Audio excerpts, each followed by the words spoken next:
we'll jump in. So, okay, let's pick up. We were just talking about what were we just talking about? Well, we were talking about religion and spirituality, and how I think sometimes there's a black and white, especially in kind of the post-Christian spiritual scene. Sometimes called New Age. I mean, there's like a lot of overlapping semantics that aren't quite as clear as maybe they ought to be. But I think sometimes there's like a condemnatory quality to looking at Christianity, or kind of religious systems in general from the spiritual community. And, I'm happy to kind of distance myself from that in some ways. I'm always going to be calling out the issues with institutional religion.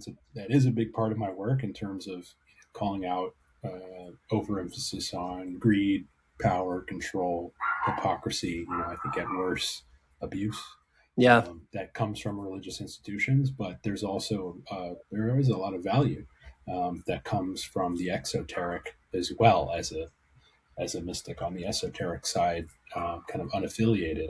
I'm not so blind to not appreciate the value of, like, for example, I've mentioned this before, but I've done food bank work for about 10, 15 years, and I've done it about half with yogis in Austin, Texas, and about half with Christians. And there's a church near UT. I'm a proud Longhorn alumni, and there's a church there, United University Methodist, and they serve about 300 working poor every Saturday morning Mm, for breakfast and clothes, and they're incredible, and they yeah. are kind of true red letter Christians in that view. And so sometimes I'm kind of my work is in this space of like examining religion, and I definitely see other creators calling out like I saw this even stand up now. It's like this comic that was like, how could anyone be Christian anymore? It's all BS. And it's like there is very legitimate value in those systems, and I'm not going to make that mistake of just throwing out the baby Yeah. with the bath. But there's a lot of really great ethical teachings in the New Testament. I know this is Yeah. where you're familiar, and Well, you but mentioned before, like you consider yourself in the kind of the mystical tradition, the mystics, yeah. connected to the mystics. And one of the things that I find interesting about almost any mystic you look at is you rarely ever find an isolated mystic. They're always connected to some. You got Rumi Sure. connected to Islam. You got like Kusa and Eckhart and all these people. It's like coming from the Christian tradition. And you got the Eastern A mystics, I lot of guess. Hindus. A lot of Yeah. the Hindu, like and Hinduism talks a lot about the need of not the need, but um, the relationship with the guru and how important that is. And so it's like it's almost like um, yeah, I mean that seems to be baked into almost all the traditions of having the relational quality of. Now I think that looks a lot different than what we would consider organized religion today, and I think like that's what I hear you saying. It's like there's a difference there, and so it's like I think parsing that out, it's like because I do see that movement too online where it's like there's so much hurt No and kings, and yeah, yeah. yeah, there's so much like I think what we're seeing now within all the stuff that's happening is that relationship between a colonizer or like I want to be careful with the word whatever, but that idea of the church being intertwined within modernity and just I think that's what's really happening. It's like a lot of the things that right now are exposing the root systems of just how intertwined those systems are with that, and like you can see it in actions, you can see it in what people are saying. And so I see that as like really really exposing a lot of that. But at the same time it's like I also see that tendency of how easy it is to flatten onto the other side and to say, well, because of that relationship and that connection, all of the other things are just so we can't trust any of these practices or these like the true sense of what religion or religio, that binding within us is. Yeah, absolutely. No, I think, to your point, like satsang and sangha, and, Christian, Hinduism, Buddhism, and Christianity is called fellowship. It's good to have some bros and some sisters on the path together. I think it starts to you start to wade into kind of murkier water for me when the figurehead, the religious leader, they can go either way. It's like there's some of the worst human beings of all time are religious leaders, Yeah. and some of the best, frankly. I mean, I think Dr. King, I think is one of the best examples of that, obviously. But you have real and humility, peace. You said transpersonal psychology, like the ego does play a lot in that. It's like ego reduction in that role versus ego expansion in that role. And I think the power that comes with that role is very hypnotic for those folks. And sometimes they fumble the ball and kind of let their shadow take over. But I do see the value in it. And I think Ram Dass, for example, actually, you mentioned gurus. Ram Dass talks about the difference between a guru and a teacher. Mm. And he says the guru is done. The guru is fully cooked. The guru is the perfect mirror for your own obstacles in your own Mm. awakening, right? It's like the guru is showing you, and sometimes I'll even make a little sidebar here.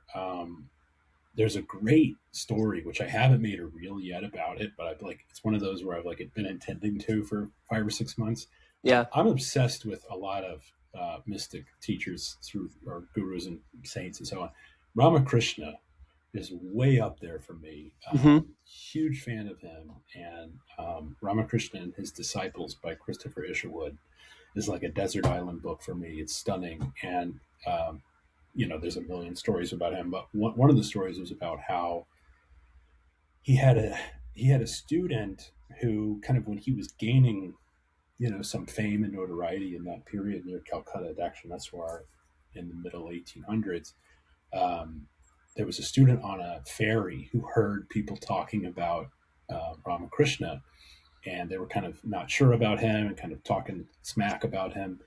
And it was like kind of this big guy student, and he got really mad and he started shaking the ferry and he was like, "That's my teacher," and da da da. And the guys got really scared and they said, "Okay," and he went to the temple and told Ramakrishna that he did that, to kind of protect his name. And he says, why did you do that? You let your anger take over, and that's not something that I endorse, and that's something to work on, etc. I'm paraphrasing, obviously. And then the second part of the story is there was another student on a ferry who heard some smack talking and didn't do anything. And he kind of wanted to say something, but he stayed silent. And he went to the temple and he reported that. He said, "I didn't intercede. I didn't think that was the right thing to do." And Ramakrishna got upset at him. And he said, "How dare you let them talk about me like that? And, you're my student. Don't you love Yeah. me?" So, Yeah. and it's because each individual, the first guy succumbed to his anger and his physical kind of the fear-based action out of that, as opposed to a more loving action would be to transcend it. Whereas the second guy is a more cowardly, kind of weak guy who succumbed to the fear of that. But it's a different. But so without that context, it looks like Ramakrishna is this, inconsistent kind of hypocrite or whatever, Right. in some way. But that's how Isherwood so absolute lucidity clarifies. That's how the guru works. The guru's always working for the benefit. However, to Yeah. come back to that image, and I want to hear your thoughts on that. But what Ram Dass says is that's the guru. The teacher is different. The teacher is still working out their thing. This is his own kind of definition Oh, in terms interesting. of Yeah. Yeah. Yeah. the Yeah. hierarchy. Yeah. Because what happened in the 60s and 70s, I mean, anybody's familiar with the last half century in America, so many of these swamis that were coming over, have scandals. Not all of them. Yogananda, for example, Yeah. crystal clear, but there's a few of them that were doing inappropriate things with students and women Yeah. and so on, and Yeah. and and essentially Ram Dass is they were still working through it, and a Yeah. lot of those guys were coming from the foothills of the Himalayas, and then they come to America, and it's the women are in the middle of their sexual liberation, and they Yeah. just fell for Well, that. and So I heard an interesting thought on that that really made it salient and interesting. It stood out to me where they were talking about how if you think about the ego, not I think a lot of my work is breaking up the monolithic self, this monolithic mind. It's more like a polyphonic, like multiplicity of mind kind of thing, where it's like you're not really just one thing. You're made up of all sorts of different types of parts and energies and stuff that kind of float through. And a lot of it is from your family, a lot of it is from all sorts of things. So it's like essentially just an antenna where everything kind of flows through is kind of where the ego's at. So you can see the antenna. It's very like it's what you're broadcasting, but at the core there's all sorts of other things. And one of the theories about that is that I think is actually really interesting is that if you think about the soil, if you have a swami or guru growing up in a certain type of soil and it's used to certain types of nutrients and fertilizer, whatever, and there's certain things that get developed really well, but then there's other parts that don't ever have any exposure. They don't have right. to grow in a certain way. And so when you kind of pluck that up and then plant it over into another culture with like heightened sexuality, with all sorts of other energies that flow, I'm sure they had parts of them that knew and were enlightened, but there were probably other parts that just had never been developed in that way that were like just so enticed and just so like, and I think to me, I think that's really interesting because it kind of changes the way that we look at enlightenment too, because I think so many people think of like enlightenment as like okay, not one and done, but it's like, okay, you reach a level of enlightenment, this person's enlightened, which I do think is true with the ability to like notice and see. Like there's a certain uh, like I think base level ability to see the framing. Like once you get the general concept, like that is one version, but I think there's all sorts of other types of things that very easily can coexist. And I think that's what's really interesting about a lot of the gurus that you see is like, oh, even like Gurdjieff, like you look at him and it's like, what's going on with that dude? Yeah, It's like we still can't figure him out. he's got all sorts of things, but he's like, Real interesting guy, though. Yeah. well, yeah. And I mean, but it just goes and I think that goes at the heart of a lot of what's wrong with like what the biggest challenge with Christianity is. Like I think that there's this mindset that's like, you're not looking at the shadow, you're not looking at the things that are, you have this idea of perfection in a certain way, and it just is so susceptible to so many things. And I think like the way that it works with, I mean, there's literally so many things you could look at and unpack, but I think that part of it is really Well, yeah, interesting. it was sadly made uniform and institutionalized by the state.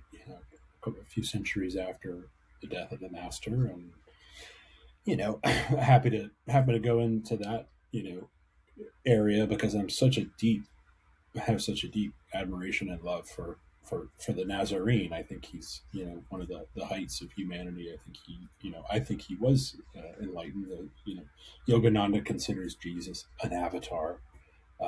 Many Hindus do, and basically all the mystics um, appreciate his ethical teachings on love and unity consciousness is a term, kind of a modern term for it. But I think the initial roots of his teaching tradition is as good as it gets, frankly. But it's just the institution becomes a product of that historical period, and we can see how the evolution of the Gospels take place. We can see how when Paul gets involved, what changes a little bit, and by the time you get to the fourth century, it becomes this banner for conquest, which is kind of cosmic joke, Yeah. ironic. considering the initial teacher, um, and then that's kind of, I think that's sustained itself throughout the millennia in a really sad way. I mean, I reference in my book, Tolstoy wrote a book called "The Kingdom of Heaven is Within You," Mm. and he calls out how the Christian a Christian military is an oxymoron, and he got in a lot of trouble for that book. But it was really brave of him to put that out. But it's this is a pacifist. I mean, read the guy's teachings that he's talking about universal love and peace and brotherhood. How dare we put the cross on a sword or a gun? You know? Yeah, I'm really interested. Part of the goal. I mean, a lot of the stuff that I want to talk about with people and like that I'm trying to do on my channel and with people is to kind of create that dialogue with people that are of all sorts of backgrounds and all sorts of just anybody willing to have an honest conversation. And I like the term. There's a very, I don't know, it's like becoming more popular called the Advent of the Sacred. And it's this idea, I think, that like that to me, the way I frame it and the way that I think is that makes the most sense is apocalypse in the sense of unveiling. So not like, how crazy fundamentalists will talk about like the rapture, but like this idea of, if you look at Christ, there was a new thing being done in a time where people were being oppressed. There was like people were dehumanized. And so you see Christ, if you look at it symbolically or archetypally, like even, and I'm not making a claim here, I'm just using this as an example, that narrative and story, began to spread like fire, humanizing people. And I think that was a new thing that allowed a flourishing in a lot of ways. And so, one of the things that I think most interests me is the idea that the apocalypse is continual, and and it goes back to philosophy of mind, or no, it's happening on September 23rd, 2026. You better be ready. I got to get my stuff. I got to write down. The end is nigh, brother. I was gonna write down like, hey, I like guys. that. And Jesus, there's a great line. He says, "I make all things new."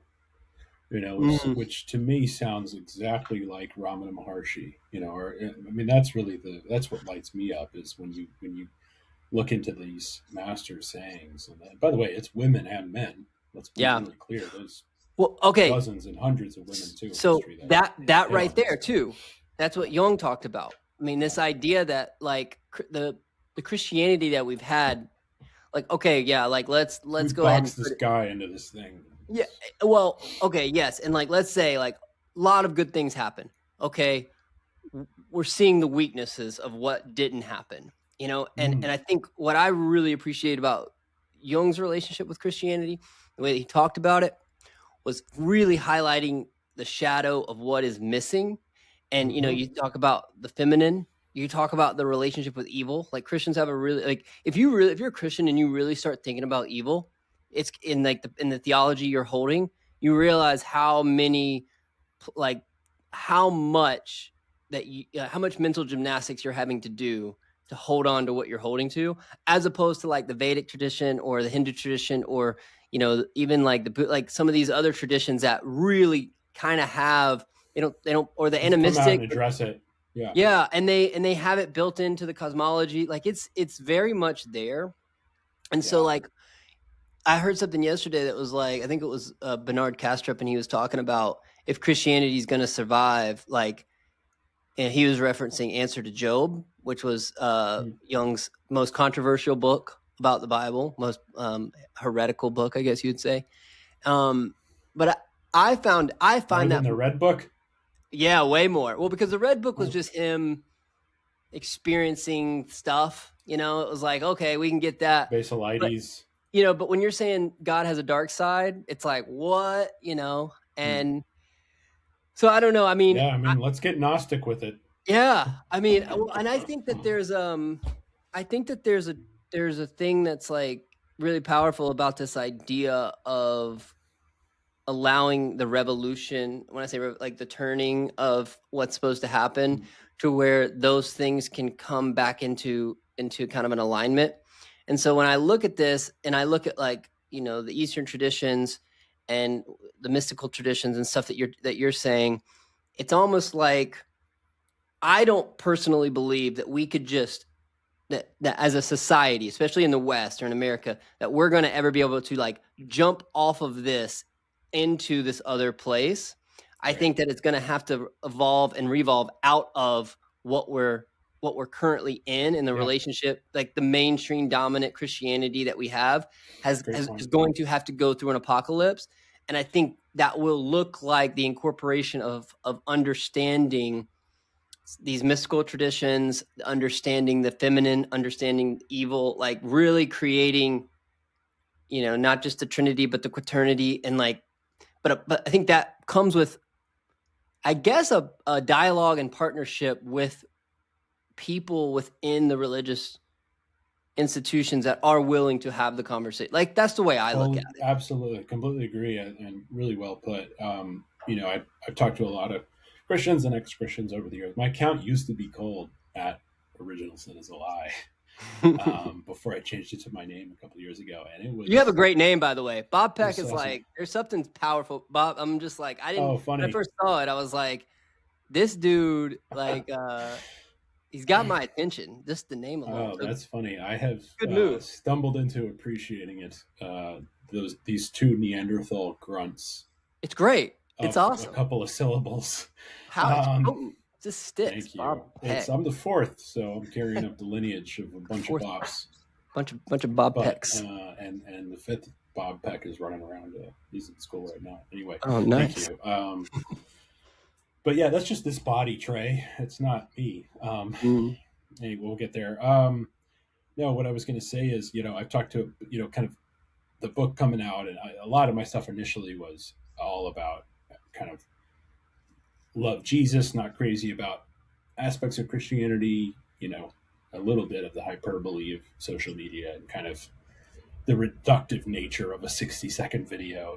It's like I wrote a 320-page book. There's more nuance to than 80 seconds with a strong hook or whatever. But anyway, talked to a lot of Christians and ex-Christians. This one guy said, "Hey Bob, I'm a pastor's son, and I really love your book and your work, and I'm really kind of struggling because I love Jesus so much, and I don't want to leave Christianity, but I hear all the things you're saying, and they resonate, and so on, and kind of what do I do?" And I said, I don't encourage you or anyone to leave the religion of your upbringing.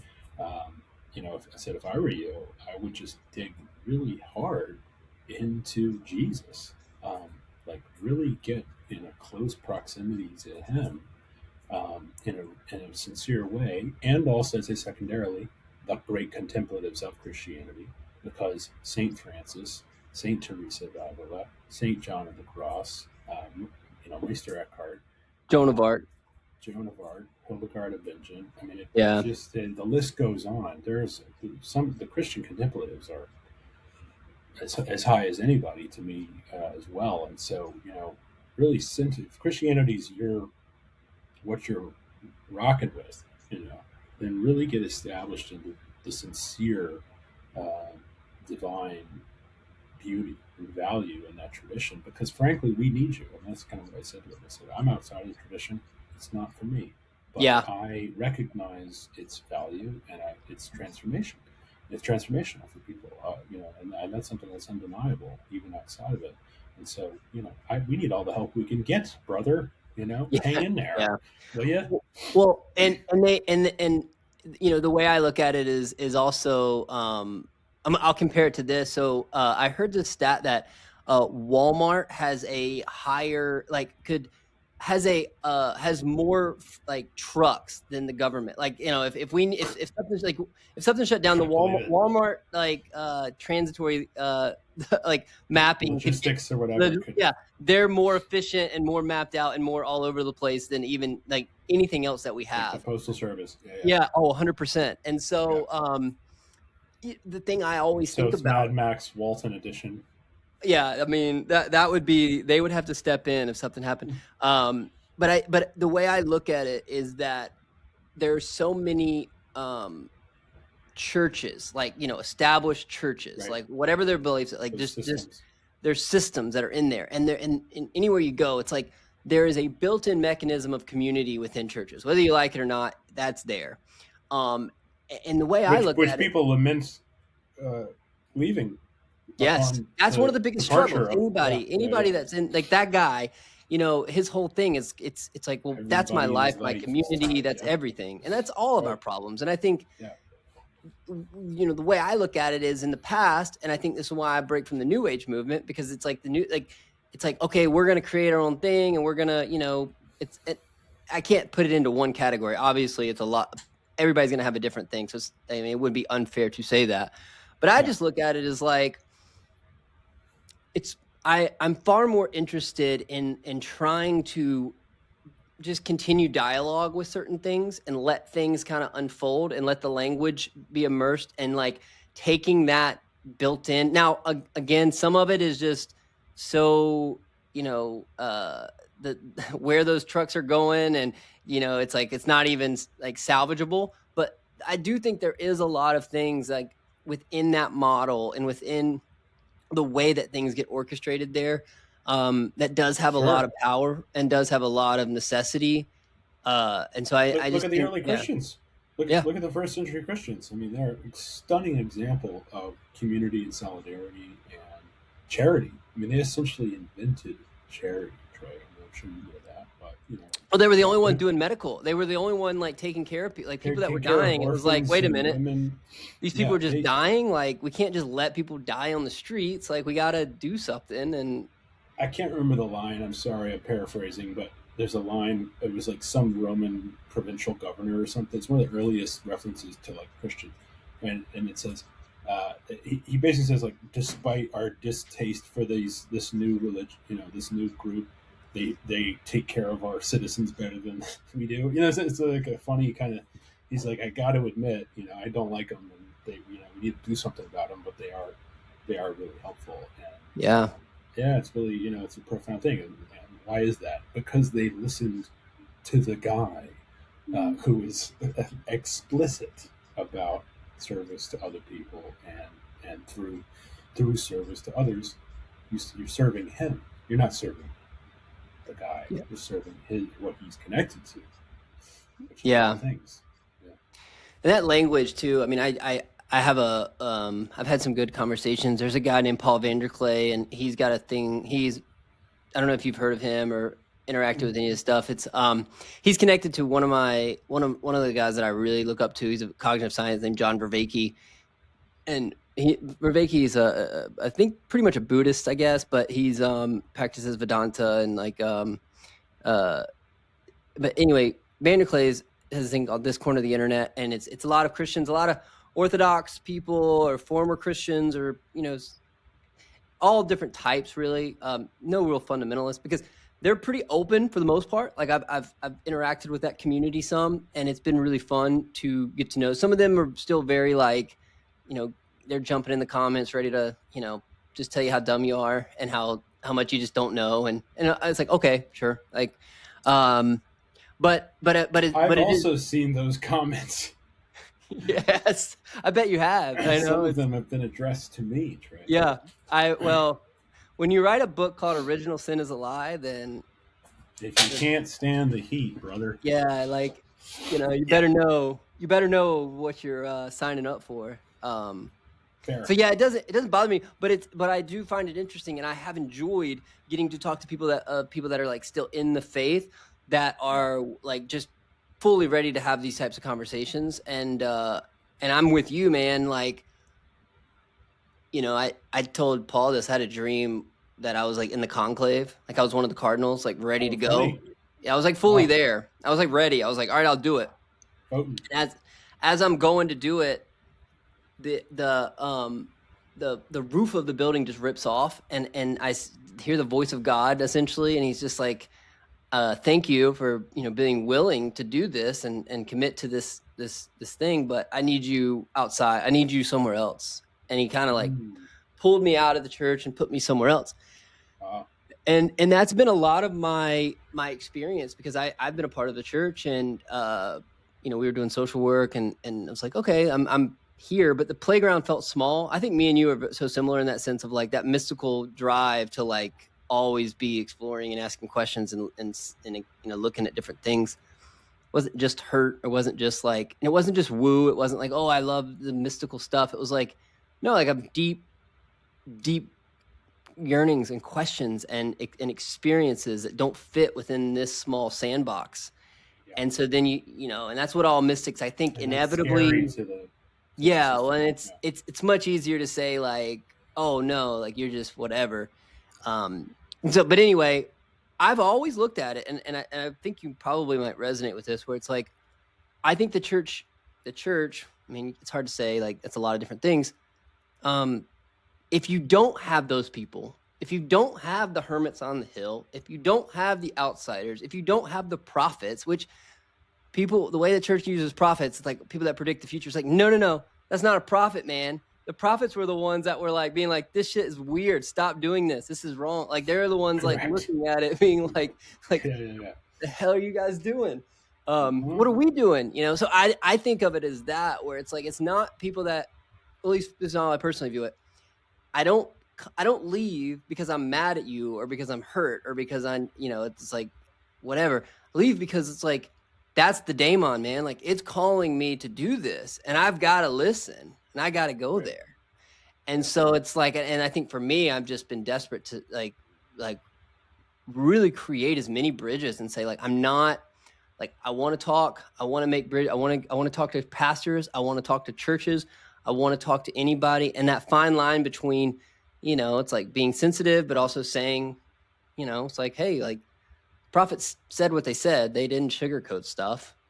So Absolutely. I don't know. And neither did the main guy. I mean, you mentioned earlier,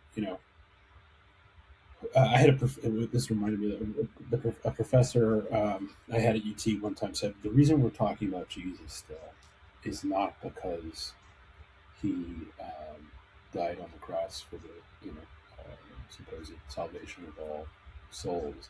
The reason we're still talking about it, the reason his narrative has survived the millennia, is because of the way he told stories in such a radical way, and essentially played with the historical figures of the time. I write about in the book about the parable of the Good Samaritan.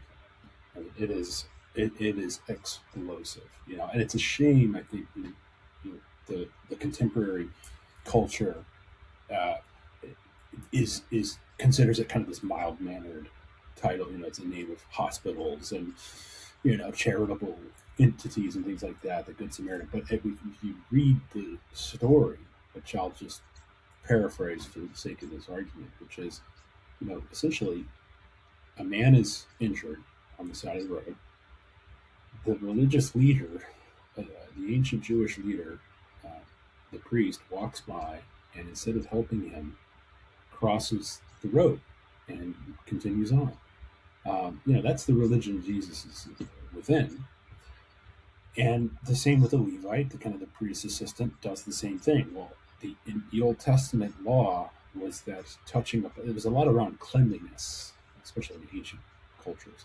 But if you touch a dead body, there's repercussions from God, for yourself, for your community, and the audience, Jesus' audience, would have been familiar with those, with that text.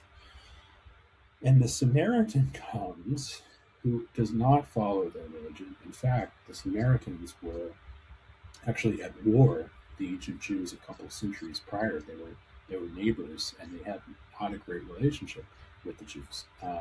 The Pharisees even called Jesus a damn Pharisee in another part of the narrative. It's like a slur, And the Pharisee pissies the man, picks him up, puts him on his donkey, and takes him to the inn and heals him. He says, "If you run out of money, let me, I'll come back and pay more to help this guy." And Jesus says, "Who did the right thing?" The audience even says, "The third guy," which might indicate, maybe we're overreading into this, but that's what Bible scholarship is that they might have been unwilling to actually say that the Samaritan did the right thing over the Jewish people. So the audience hearing that story, just the jaws hitting the ground in terms of how radical he was, um, critiquing, essentially, in my view, what is like the kind of wooden dissolution of the original sincere teaching. Like, I do think there's value to ancient Jewish, religion, ancient Vedist practice. Well, what did the Buddha do? The Buddha is also correcting Yeah. the, kind of watered down Vedic tradition at that time, and the Brahmins in the Buddha's time were arguing about, rituals and fire and stuff, and the Buddha goes, no, the fire is anger, the fire is lust. What are you doing with these sticks? So those are my heroes. It's the guys who are pointing that out. Well, and it's interesting too, because I think that when you look at the strength of like the message of Christ, Gautama Buddha, like Socrates, you look at really what they're doing. Gurdjieff was doing. We spoke about Gurdjieff. Yeah. What they're doing is they're breaking that cognitive, like that ego. I mean, really, like, because propositional, you're in a propositional, and you get stuck there. And I think Buddha recognized that really well. He wouldn't answer any questions in a certain way. He was always kind of like giving people this third way, where there's like, everybody wants, is it this or is it that? And he's like, right, yeah. If you keep asking that question, you'll never experience enlightenment, and if you swing to power, if you swing from one religion to aestheticism, like to total depravity, you're still on the same coin. It's like it's bondage to that belief system and how you're thinking. And I think Christ, like every story, when you really start looking at it, he's telling you, like, people are like, oh, well, what do I need to do to get into heaven? Or, what, like, and he basically, like, sell everything you own, go through the eye of a camel, like all of these things that are like, that's impossible. Like, it doesn't, like, what are you talking? Because he's like, yeah, it's impossible. Like, what you're trying to answer is impossible. Like, you can't find salvation in your beliefs. You can't find salvation in what you're thinking about. You can't find, and to me, I just think that is the mystical tradition. And like, it's Nicholas Akusa. It's learned ignorance. It's this idea of like, you're always going to be at a certain level of ignorance. Like, you're never going to be able to fully contain this.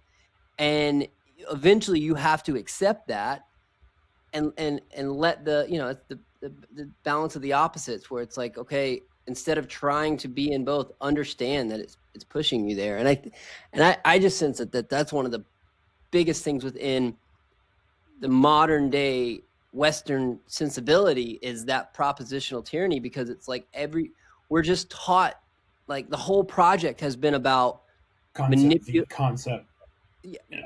manipulation of numerical, like we're, manipulation of nature, progress. Everything is about, pushing us towards a certain telos that we don't even know where we're going with that, or what's going to happen when we get there, or how, and so I think now we're seeing that kind of turn in on itself, because we were able to do it throughout all different cultures. Like, we took that mindset and, went all these different nations, and then we ran out of land. So we're like, now what? And then it turns inwards on its own people.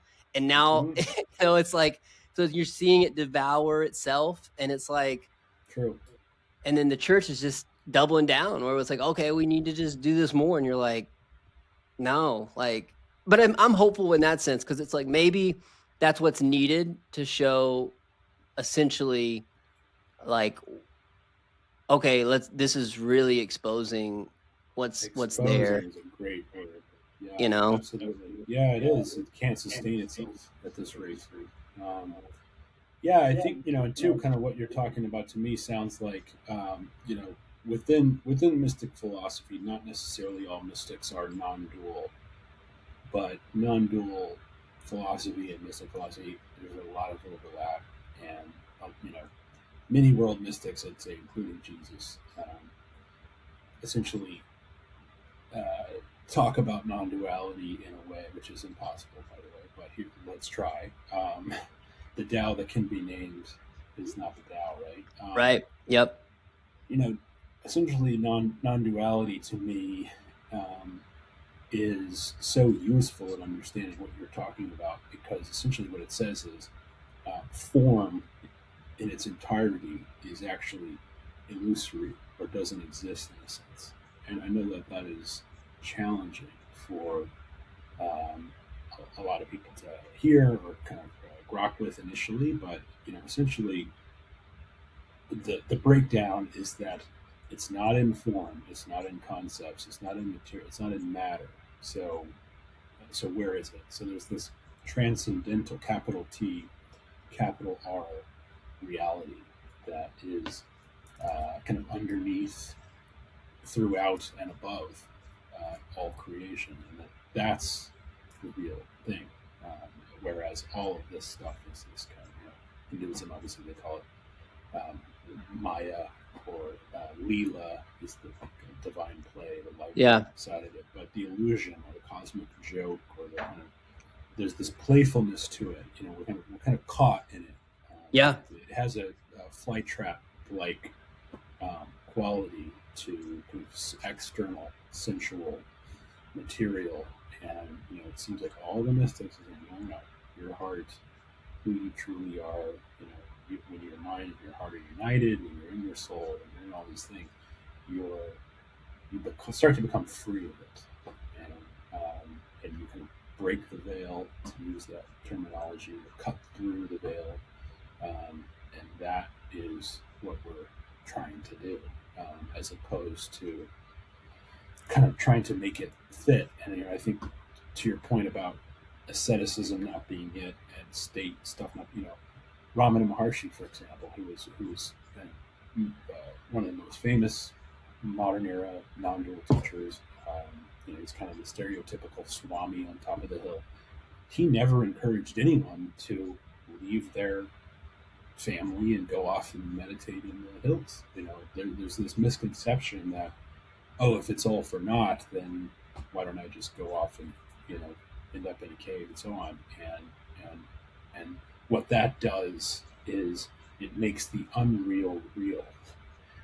By saying, oh no, not, you push it away. Well, now you're giving, you're trying to push this false sense upon it. Whereas what they typically, I'd say the cohesive kind of teaching is, you're in the world but not of the world. Here we are. We're playing these roles. Don't detach from them. Don't distance from them. But at the same time, you are. It's a limited time only. Yeah. And it's time is a quality to it, and the changing nature of form is part of its illusory nature, of course. But for me, yeah, I think non-duality is very helpful in kind of reforming these systems in a sense, and also it has a real practical usage. Right.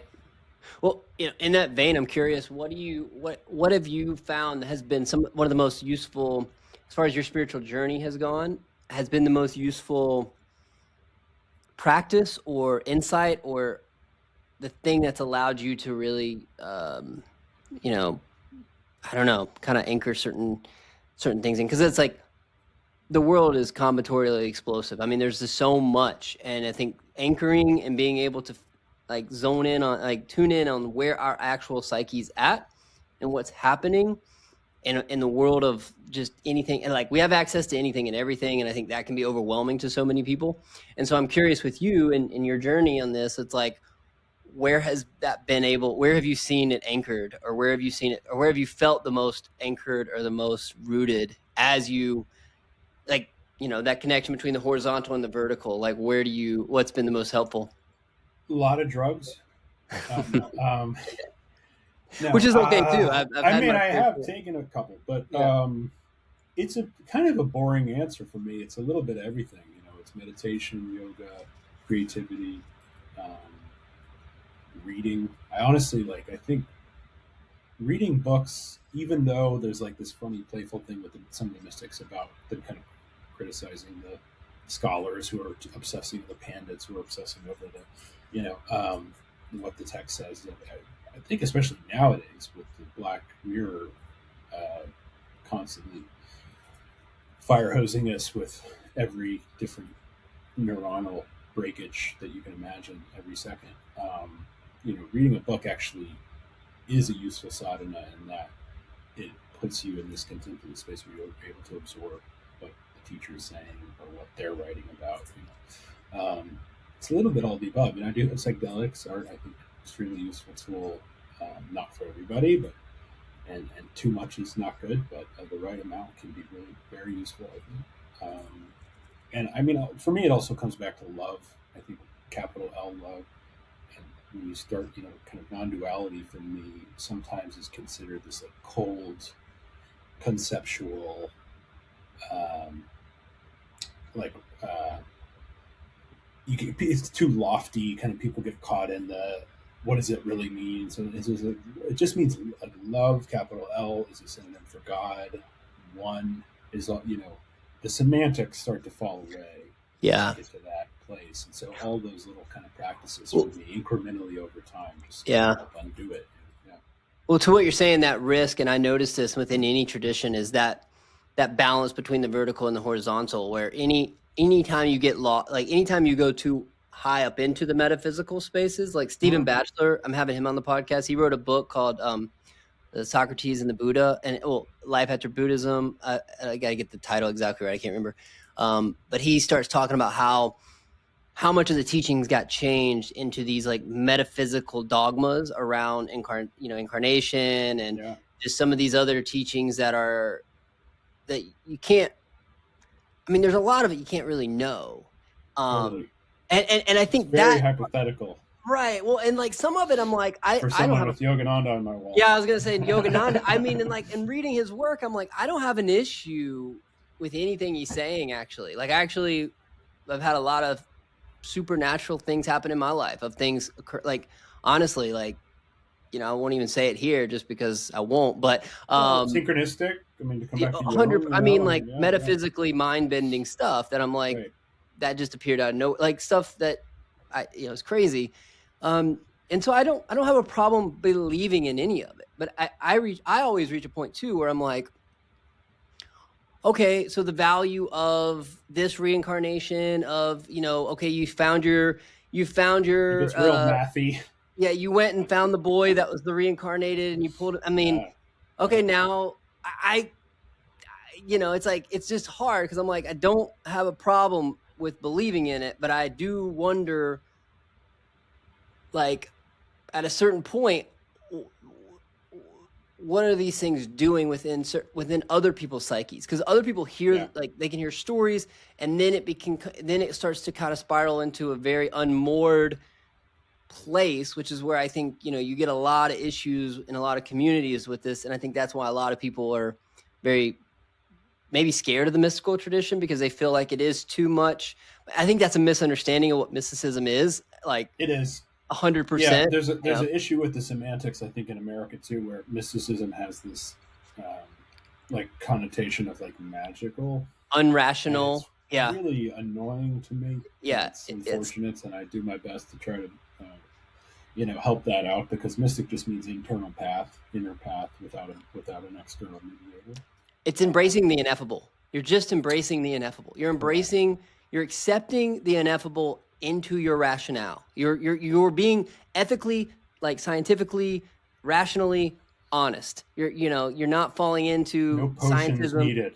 You're not falling into this thing of like, okay, we've explained everything through reductionism. Like I get on my soapbox with that. And there's plenty of scientists who are mystics too, obviously, who have kind of surrendered to. I think the best thing about science is the curiosity and There's a podcast, Kurt jumped Theories of Everything, and he started in quantum physics, just asking physicists, like talking to them about stuff, and like the people that he's had, and like he's now having like mystics on his podcast, and I'm like, it circles back around because it's like no matter what path you go, like if you're asking true, honest questions, you're going to reach answers that you don't know. Now, I think the thing I don't appreciate sometimes about New Age is like you reach that spot, and then you start trying to posit certain teachings and methods and ways of being and things that like, I'm very careful with that, because I'm like, I don't think we should, and Christians do it as well, where they're like telling you all about heaven and what it's like. Certainty. Yeah, and there's like this thing where you're like, the ego's climbed up into this metaphysical, it's trying to own it. Yeah. And I think that there's this like a healthy balance of understanding how we can make space for the sacred, the transcendental, all of that, rooted into the horizontal. Something that I think animism is a really, like the shamanic, indigenous, Native Americans, you see that balance like so well within those cultures. And this is so relevant to like your work. I think like I've seen a lot of like ex-Christians in kind of our like, you know, whatever creator space of like sharing, and you know, some of them are very angry, and that is the unprocessed shadow. That's the trauma from the religious upbringing that was so tight and so controlling. And they leave it, and they still haven't, you know, healed that in themselves, and so they're just, or even recognized it. Maybe if you don't totally heal it, it's like, that's fine, but just awareness is this first step, right? I mean, seeing absolutely. They're not aware of it, and it's kind of like, I'm grateful because I didn't have that experience growing up in. It resonates, Christians. Dude. I can tell by like your social media presence, and just like even before we talked, I was like, I mean, it really, you can feel it, where it's like you have a freedom in that, where it's like you're like, yeah, I'm gonna call bullshit out, but I'm not gonna, you know, get so angry. Like, and I can really feel that from your.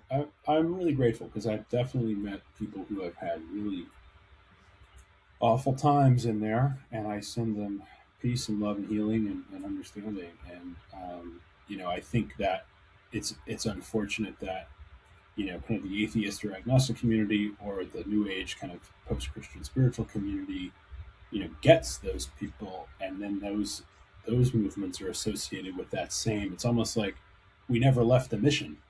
You know, it's like we're still, now we have to prove to everybody that they're wrong, or now we have to prove to everyone that they were Cleopatra, or what. Like, it's like that same kind of energy of the door knocking stuff applies to the new thing, and it's like, that's not how we advance any of this, in my opinion.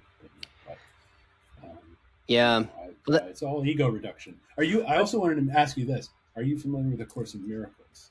So I've never been through it. I've read some of the work, and I've had some friends that have been really impacted by it. But I haven't read it. Well, it's not a speed read, right? You know, it's a life study, and I'm a huge fan.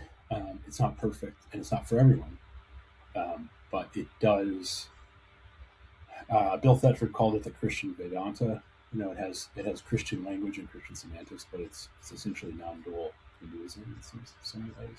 And what's really nice about it is that it has the text, the workbook, and then the manuals for teachers. It's set up in this kind of academic structure. And the workbook, I think, is absolutely explosive. It's designed to undo our attachment to the illusion, the unreal. It's designed to see things truly, and so it's extremely mystic. It's extremely non-dual. It's very practical. Yes, there are some weirdos and wackos in the community, and there's a couple of groups in, you know, America that are cult-like, but the actual publishing company isn't a religion or a group or anything. We're fine.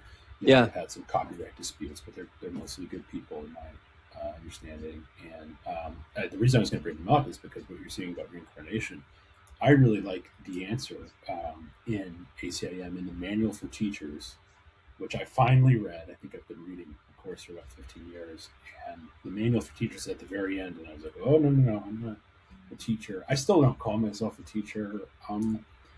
I do call myself a writer and a philosopher. I've accepted those two. I wrote a book about philosophy, so it took a decade, but here I am. I am a writer and a philosopher.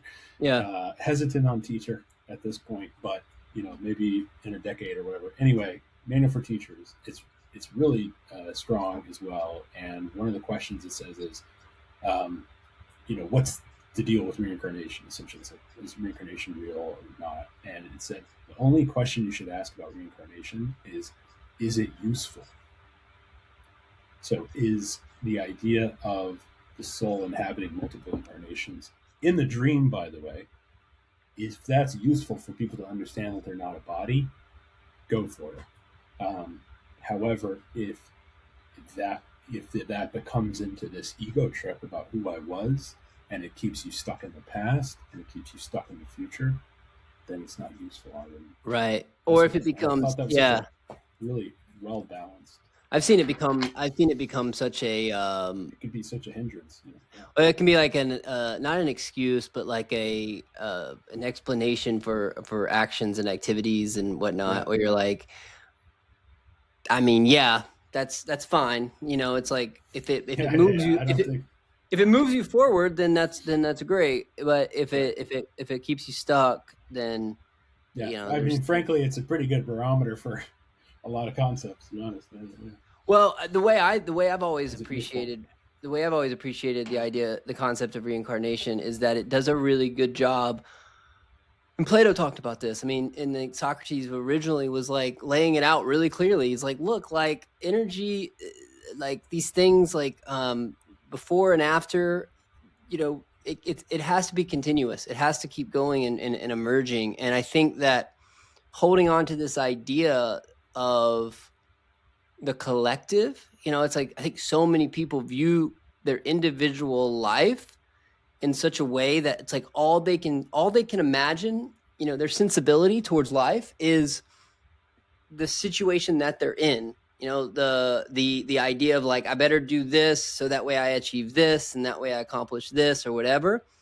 And I think like framing it in a way of like, well, wait a minute, I'm a node that's moving a larger body forward throughout humanity, and I'm participating in this, adding a flavor, adding a texture, adding something in this moment in space and time. It's not the end. It's not the most important. It's not the like it's a moment to do a thing. And I think like taking the pressure off and saying like, you know, hey, it's not like you got one chance here. You know, you either do it or make it or break it, or you know, don't blow it kind of deal. It YOLO. makes it, yeah, it makes it a little more like, you know, I don't know. It's just helped me feel free to say like, I want to make sure I take full advantage of this particular experience for whatever it's bringing me, but not in a sense of like the judgment of like, if I don't, it's going to be like the end all of whatever. But it's like, well, it is, you know, and it connects you to the bigger body, you know, it connects you to the fact that we are one in a sense that, that we're moving this ship together, and we're building off of the past.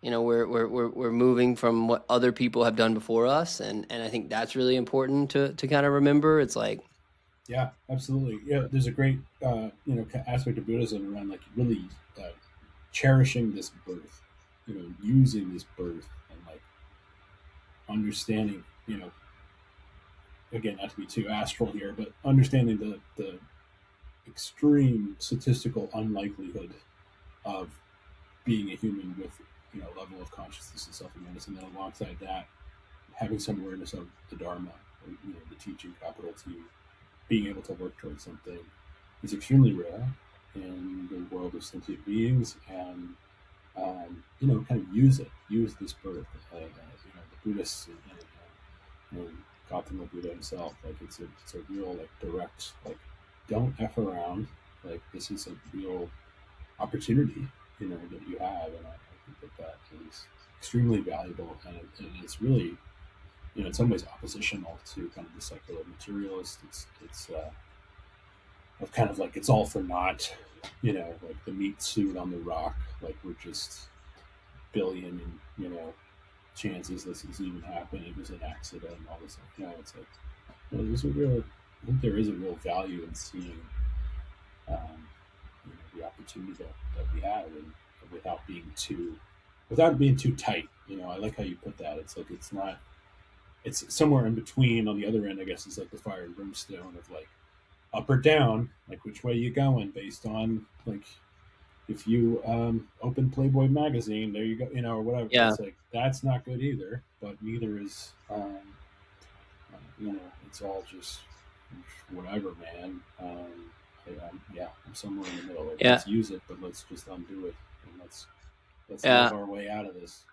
I've really appreciated James Hillman's work Mm-hmm. on like especially the work he's done with the talking about the daemon and that calling of like the and Corban. I don't know if you've read much Corban, but Mm-mm. Andre Corban, he talks about No. And Hillman's been the that school. Third Eye Drops is a friend of mine, Michael Phillip, who oh yeah has yeah.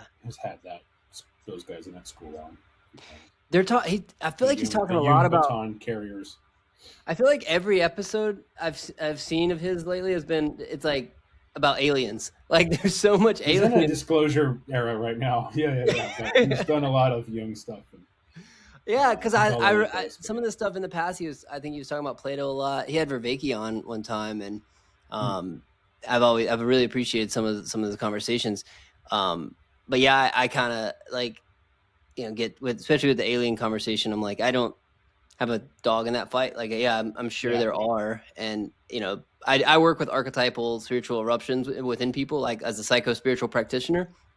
Yeah. So I've had a lot of firsthand experience with kind of these forces, whatever you want to call them, and it's been really interesting because like I see that crossover with some of the alien talk, and like you see certain things with like the energetic multiplicity of mind. Like there's all of it runs together, but I think at the end of the day, I go back to this thing of like I don't so much care about what the Palladians are doing or whoever it is or whatever. Like I'm I'm more like okay, what's living in bodies, what's in Yeah. front of us. It's that hypothetical, I think, for me, too, where it's like, okay, they are great, if not great. Yeah, yeah, it's And the shamanic, what you're talking about to me sounds very much like rooted in medicine man stuff.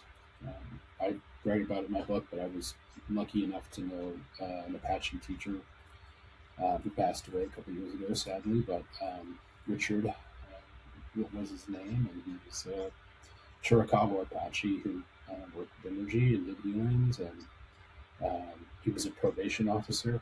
This is his day job, which is a beautiful job for a shaman to work with people, basically gangbangers who committed crimes and coming out of that, and help help the ones who indicated that they had a spiritual kind of potentiality. But he, it was a synchronistic way that he met my dad, and I was like a little kid, kind of growing up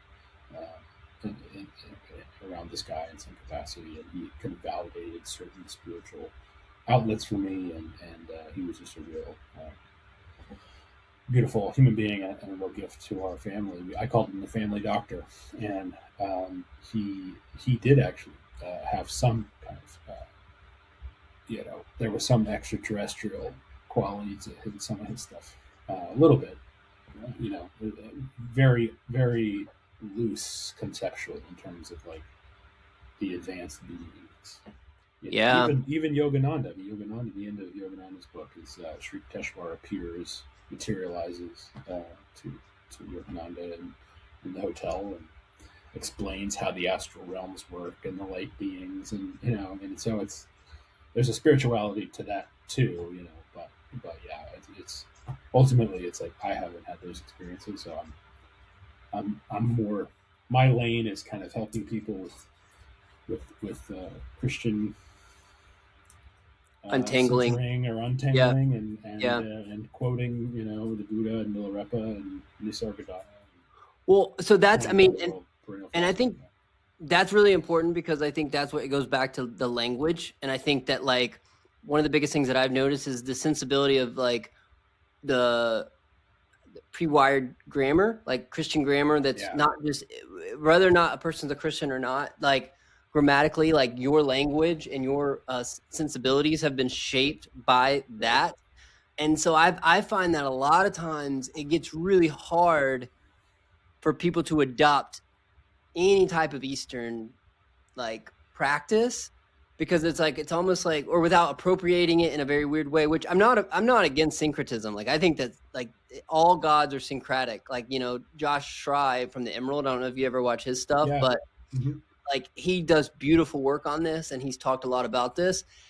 But I think, and this is like going back to the beginning with the guru, one of the things I think about what people don't, or my opinion, what people don't understand about the Eastern, like Eastern thoughts, is that like there's a lot of it that it's so contextualized within frameworks on frameworks on frameworks, that when you try to just pull piecemeal or pull out, you get a weird synthesized version of what you're doing. And I think when you actually start unpacking it, especially within the Shiva Shakti tradition or the tantric tradition, which is what I've kind of been involved with, you know, through my dreams, have kind of pushed me into that. To a certain degree. Did you read Agora? Well, I've studied the Gori path. It's interesting to me. It's very interesting to me. Not the path I'm on, that's for sure. Me neither, but I couldn't put that thing down. Agora. There's a guy. Man, what is his name? I would have to go back and look. It's oh man, maybe his name will come back to me. It's a white guy. Anyway, it's a professor. Man, I've listened to a lot of his stuff. One of the most brilliant guys. Man, I hope it comes back to me. But anyway, Dakota of Earth is a friend of mine online who travels the world. And, he spent a lot of time with the Agoras. This, man, I need to find this. But Rajesh Nandi, I don't know if you ever heard of him, but he does stuff. Robert Shroboda, I think. Let me see. That's why. Yeah, he wrote Agora. That's right. Oh, okay. He was the one that wrote it. Okay, yeah. Dr. Robert. What's his last name? How do you say it? Svoboda. Yeah. Tough one. Yeah. Okay. Yes, I have. Put it down. Check it out. I haven't read his stuff. Yeah. I haven't read his book, but I've watched his interviews. He's done several. I've listened to like several full-length interviews of his. Dude knows Christianity better than any Christian. Like, I mean, this guy is like so well read and so knowledgeable. He knows he's lived there for so long. Like, he's teaching this guy that he was talking to, who was from a Hindu, like more about his own like culture than the podcast host knew. But anyway, I say that to say, like, I think like understanding the amount of what goes into that is a lot of legwork that I don't see it translating over to the West that well, like mainstream wise. And when it does translate over, it kind of comes, it definitely comes out funky, which I'm not against the funk. Like, I think the funk is fine, but there's that line between like, what does it look like when, you know, when does it lose its juice kind of deal? Or just like, when is it more like tied to yoga? And like, when is it more actually tied to capitalism than it is tied to like, it's like we're playing. Some of the Indian Americans are not thrilled with the yoga scene right now, and I understand that, and I honor that, and at the same time, Yogananda, for example, I mean, there's been a real sincere effort to bring these practices and methods to the West. So I think, again, the nuance, it's like we can't just say, how dare these gems and whatever. It's like, on some level, like, well, maybe that person did read something from a real, Thich Nhat Hanh. I mean, this whole life, he said, let's bring mindfulness to these other countries and these other peoples because it has value, And so I really want to honor that. And so kind of for me, it's like, how can we call out the appropriation when it's invalid and it's when it cuts out the foundational cultural ethical beliefs. There's a guy while at the same time encouraging its spreading and sharing in sincere ways. There's a guy I love, Dr. Timothy Conway, who is unfortunately really extremely slept on nowadays. He studied underneath Sargadatta for about 6 months in the 80s before he died, and He's from California, PhD. Has a bunch of degrees that he did not care about when I interviewed him. And super sweet guy. His website is called enlightened-spirituality.org. And it is just tome upon tome of free work about world mysticism. And he's so great. So check out Timothy Conway. He wrote his most famous article, this from the 2000s, to your point, called Pseudo Advaita. And it was kind of a famous, it was like before our time around like, and I'm working on some reels on it right now around, kind of what he was seeing in the late 90s around some of these, who I will not name, white American teachers who would charge $5,000 for a workshop and essentially, quote, Sri Ramana Maharshi and say, who's asking the question? And then there's just this kind of like moral superiority of the teacher, and and essentially what he says is that, what Neo-Advaita, or what he refers to as Pseudo-Advaita, does is it disregards the very real ethical foundational teachings of Vedanta, which is an essential precursor to these advanced teachings of Advaita. You can't just pluck, I think Ramana says, somebody says, how are we to treat others? And he says, there are no others. It's such a great, it's classic Ramana, right? But it's, if you don't have that foundational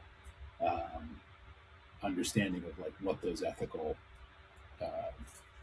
pyramid is, so to speak, you're going to miss the top of it. So yeah, I've talked to a buddy of mine who is, and I've been to one of his retreats, the Joe Dispenza, and he does meditation, and on the surface, like I think it's like anything else, like people will have an impression based on certain things that they might see, or gut reactions or whatever.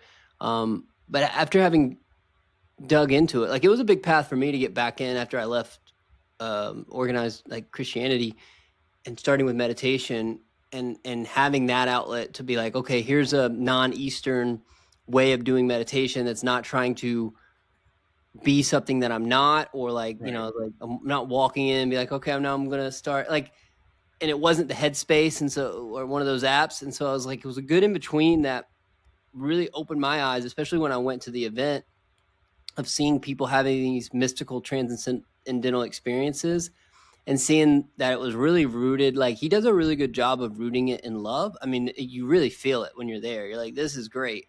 I'm a fan of Joey T. Okay. Controversially, not even, because I feel like some people, he's kind of a love him or hate him kind of guy. But when you look at Becoming Supernatural, I've seen some of the scientific research that he's done. When you look at the testimonials, if you go watch his testimonials, like just go watch people, they're being healed, people being like tasting love, like just like the amount of stuff that's happening, that's like really great. And of course there's always a shadow. Like, there's things that's like, I went to the advanced retreat and it was like the next level.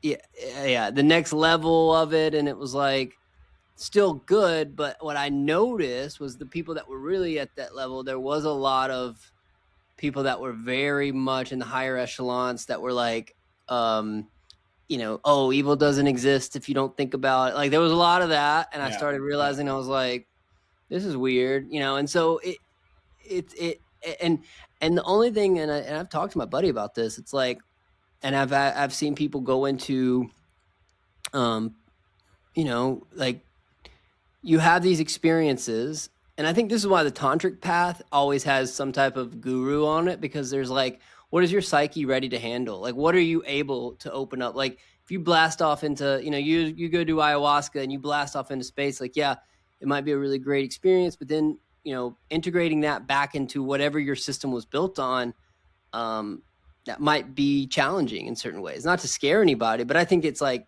the work that I do as a psycho-spiritual practitioner, I always feel like I need to, highlight that, because I do work with the other side of it. And that's my only thing, especially when I hear people, bashing on religion. I'm like, yeah, but you got to understand, like a lot of these containers are there for a reason, and they're there for safety. They're not always there to just limit people. They're there to continually create a space which you can work in, and then hopefully, guru doesn't try to own you forever. They're like, hey, this is what you're ready for. You're going to be ready for the next thing after here. But being able to assess that properly, I think, is really important. And I feel like the church has taken this approach of like, instead of an individual assessor of like a person's spiritual life to be able to help navigate their psyche where it's at, they just take this carte blanche kind of approach of like, well, it all needs to look like this, and here's the template. And if it's outside of this, or if you're doing any type of mystical thing over there, we don't know about that, so let's just not do that. And I think that's got to change. That's that part is, we have to update the hardware has to get updated to where we have the feminine back, the gurus back, the teachers back, the mystic, like all of these people need to have seats at the table again, in my opinion. Yeah, no, it's so true. It's beautifully put, and you're making a pretty good case for syncretism, I gotta say. Why do you think that's so like, what, in your opinion, why do you think that is such a fought against thing? Like, you think it's just relativism, like this idea of a yeah, teaching, or there is that has what to be. I mean, I get people are scared of? I've got 100 comments probably in the last 6 months of people saying there can only be one path, man. I mean, it's almost like formulaic at this point for a mystic, an unaffiliated mystic who appreciates all the teachings and teachers are going to get that. And for me, I know anybody who's listened to me before, I'm sorry, because sometimes I just drum the same old tunes, but this one is as good as it gets for me, and that's the Four Blind Men and the Elephant. And that's it's an ancient Indian parable. Ramakrishna kind of popularized it or repopularized it, but four blind men feel the elephant that comes to the village. They don't know what it is. One blind man feels the leg. Oh, this is like a column. One feels the tusk. This is like a spear. The trunk. This is like a hose. The tail. This is like a snake. And then the person with sight comes along and says, actually, the leg is like a column. That's true. The tusk is like a sword. All these, you guys are all correct about the individual singular aspect that you're interpreting, but it's all of them. And there's more aspects to the entity beyond what any of you are interpreting. There's even other components to it, and I think it's such a beautiful, simple image for the divine, transcendental, because it validates each path. There is a column path, there is a tusk sword path, because that does understand the entity, but there's more to it, and we haven't mapped it all out, and it's all of it and more. So, yeah, I think Yeah. that one's useful for me. No, that's great. I also heard somebody say this one time where it's like, you see Jesus, you see the Buddha sitting under the tree, and you see Christ on the tree, and they're two distinct images and archetypes and ways of understanding a thing that I think is both useful and necessary to understand. So it's like, it's not that all paths are the same. It's not that it doesn't matter. It's like, no, they're very different. Like, and I think it's like this idea of, it's not about relativism, it's a sectarianism. And I think, understanding that, and for me, it's been really helpful to understand these, like, even within Buddhism. Yeah, the paths are different. The one is the same. Yeah, well, and essentially, like, the where, summit, yeah, it's that what binds, and you're like, you can appreciate certain things more when you start to understand the path like you're on, and where you're at, and what it is that your psyche is orchestrated to, what your tree is, like all of those things. It's like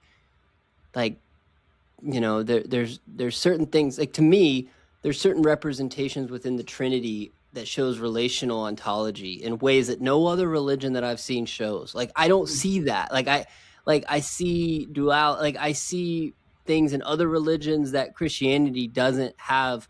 They haven't developed a grammar around. And so it's like, understanding that, like, we're not fighting against these things. It's like, these are these are sensibilities that are offering us and affording us insights that Well, are it's there. in psychology, the last century, thanks guys and gals, like, we've come to understand that there are different types of people and minds and needs, and maybe reincarnation is tied to that because we're all the Hindus kind of say you're just carrying the luggage, and so it's all different combinations of that is what make that up. But yeah, it's like the surveys, the assessments, the ways of like understanding it. We know that people are wired differently, our nervous systems think and behave differently based on environment, genetic, past trauma, etc. And it's like, so we need this. Then it's good to have the buffet line. Like, not if some people are allergic to fish, some people need the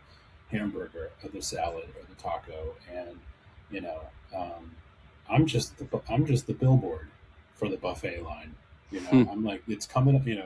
Golden Corral. It's exit 205. That's all I'm doing. I'm just saying the buffet is take the next exit here because there's a whole, you know, the hamburger people are mad at me because I like the tacos and Yeah. I like the sushi, but it's like my only enemy is the exclusivity, Yeah. tightness, the rigidity, and it's so easy for me. Some people say like, well, Jesus is the only one who came back to life and he's the one who saved, and that person hasn't read Milarepa. That person hasn't read Autobiography of Yogi in chapter 44, the resurrection of Sri Keshwar. The masters all do that. I mean, it's not that big a deal. I mean, it is Yeah. obviously, but it's Yeah. like what Jesus was doing is extraordinary and transformational. And how dare I, for 1 second, deny his accomplishment? It's transformational, and he lives right here. For me, and in some capacities, like in my view, what he was doing was he was actually erasing or erasing. This is again semantics, but he's undoing his separateness. Like that's what enlightenment is, right? It's you come to this understanding of like intuitive connection with all things, with the transcendental and the immanent. This explosion consciousness that's pervasive, and so if we're gonna rank him, like how do you put that in a hierarchy of better or worse? He broke the whole thing. Like it's an injustice to me that we're saying he's better than this. How can he be better if he undid all of it and these other men and women have undone all of it? And it's like it's so clear. It's Yeah. frustrating to me in some ways that it's like he hit this, she hit this, he hit Yeah. this, and this is what they say, and find your find your path, find your teacher, find your one, Well, and go on that one. and just to add, we can wrap it up with this, but just to add to that, um, again, I go back to this idea, and I think Jung with Answers to Job is really, really fascinating to me because if you look at humanity, we've been having relationships. It's almost like the ego or the conscious mind has been having a relationship with what we're talking about through the unconscious since the beginning of time. Like we've been having this relationship where God has been kind of enacting itself through the unconscious of men and in the collective around us. And we see these stories come out that really highlight this, that really show us how we've been wrestling with God or how we've been wrestling with these ideas through all of these mystics and these sages, these teachers and their insights. And you see this emergence of that God of the unconscious of so many things popping up in so many different ways, and they're all telling a story. They're all showing what's happening. It's almost like pop-ups from the one, and what I think Yeah, about Christ. the Avatar doctrine, if you Yeah, will. This is chapter 100%. 4 in the Gita. Yeah, yeah. When that comes up through Christ, it's like if you think of that as the story of the emergence of something new that has like I don't want to say never happened, but like in a in a time and place that was this nexus of a hotbed of so many different cultures, the Hebraic culture, the Greek, the Hellenic, like there's the Western Egypt's next sensibility, door. Yeah. Egypt right there, the can, like all of these things are kind of this fusion of consciousness that's like would become one of the most like powerful narratives that would shape so much of the human experience. It's like, okay, well, that is an emergence of consciousness that like even if you want to rank it, like sure, you can go ahead and rank it, but we still have to understand that, and I think life is showing us this right now, is that if we try to paint it with that sectarian view that you're talking about, where it's like, oh, here's the one, the only one, like trying to paint it in that way of a propositional belief and collapse it and own it and put it back into something that's not this representation, like does not, has not, and will not ever work. Like if it doesn't live, if Christ doesn't live as the symbol, which is not just a fake thing that doesn't exist, but the actual symbol of what that Christ is, like, in other words, we have to build upon it, in my opinion. Like it has to be, it emerged in space and time and did a thing. Well, if we're going to make it as a society, as a humanity, as a civilization, that idea of Christ has to reemerge.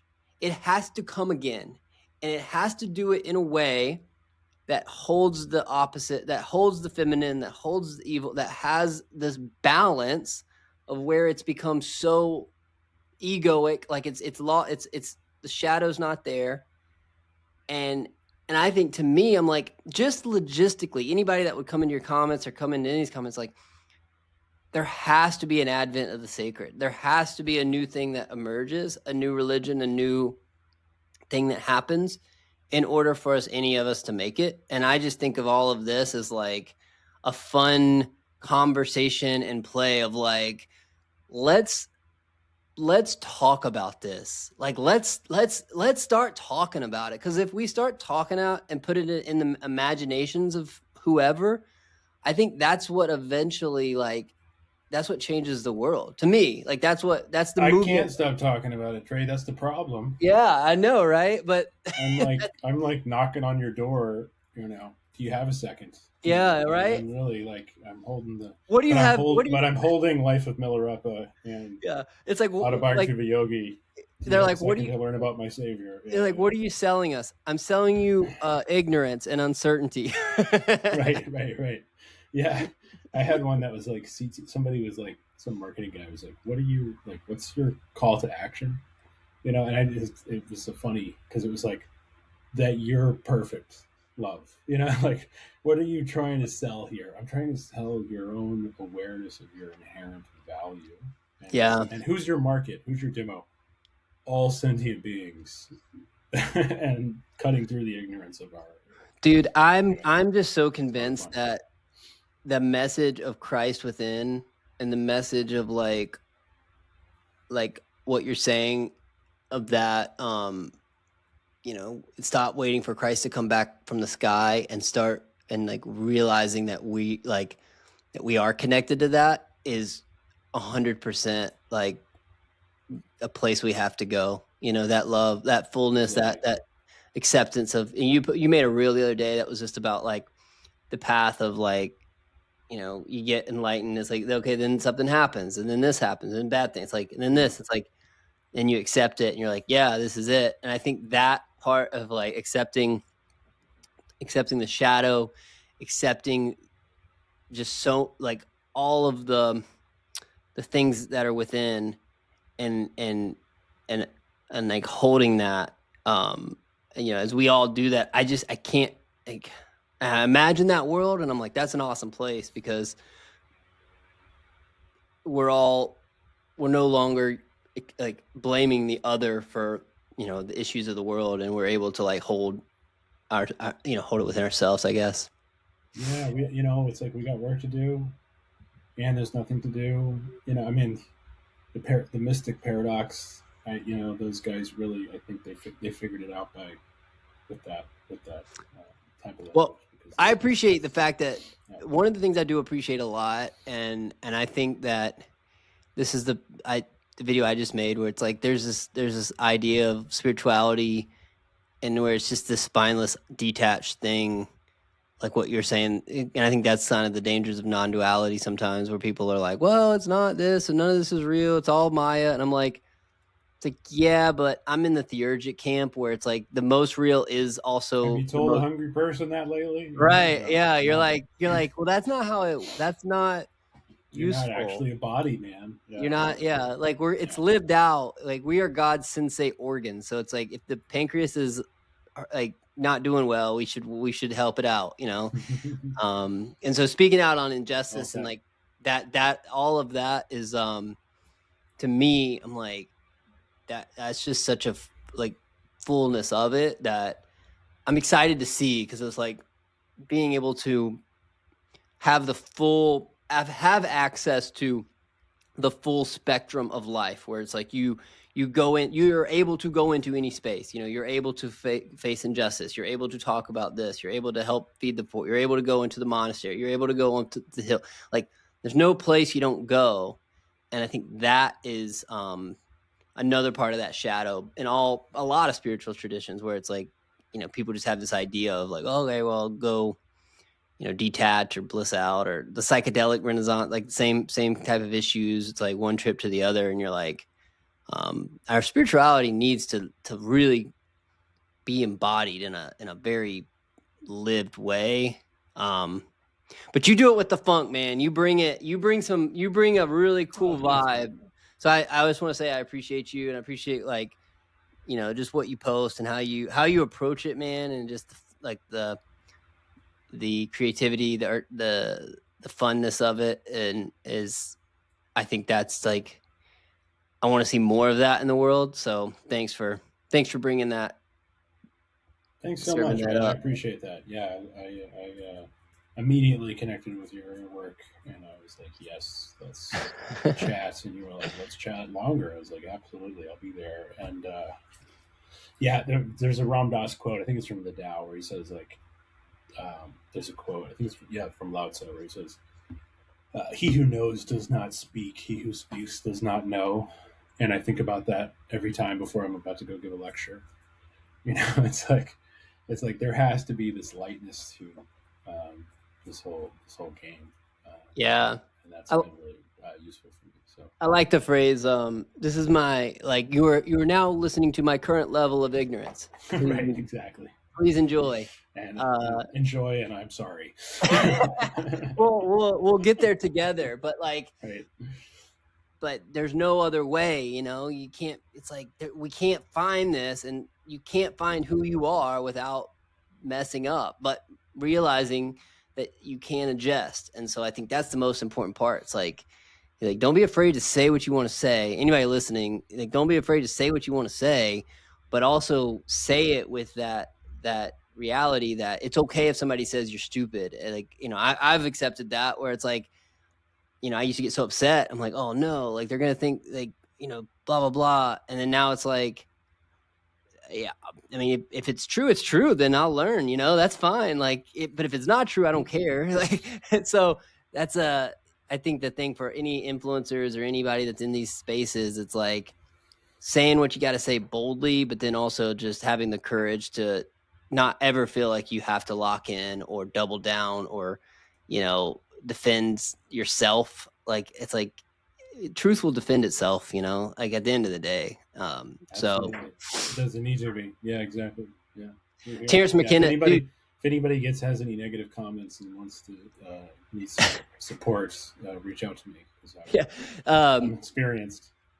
Yeah. But yeah, Terrence McKenna said something that I love. He said, truth doesn't need to be defended. Bullshit does. Exactly. I love it, because I'm like, hey, you know, Fantastic. whatever it is, if it's there, it's there. So anyway, Bob, thank Here, you. here. Go check out Bob's book. Anybody listening, Original Sin is a Lie. Thanks for having me, man. And yeah, appreciate I'll post your stuff in the link. I'll post everything in the link below, and then if I'm out in Austin, we gotta grab a beer, hang out. Come through. Yeah, Yes, sir. absolutely. Awesome. Hey guys, before you go, if I could ask you one quick favor. If you enjoyed this video and you got something from it, I would sincerely appreciate it if you would like and maybe subscribe to the channel.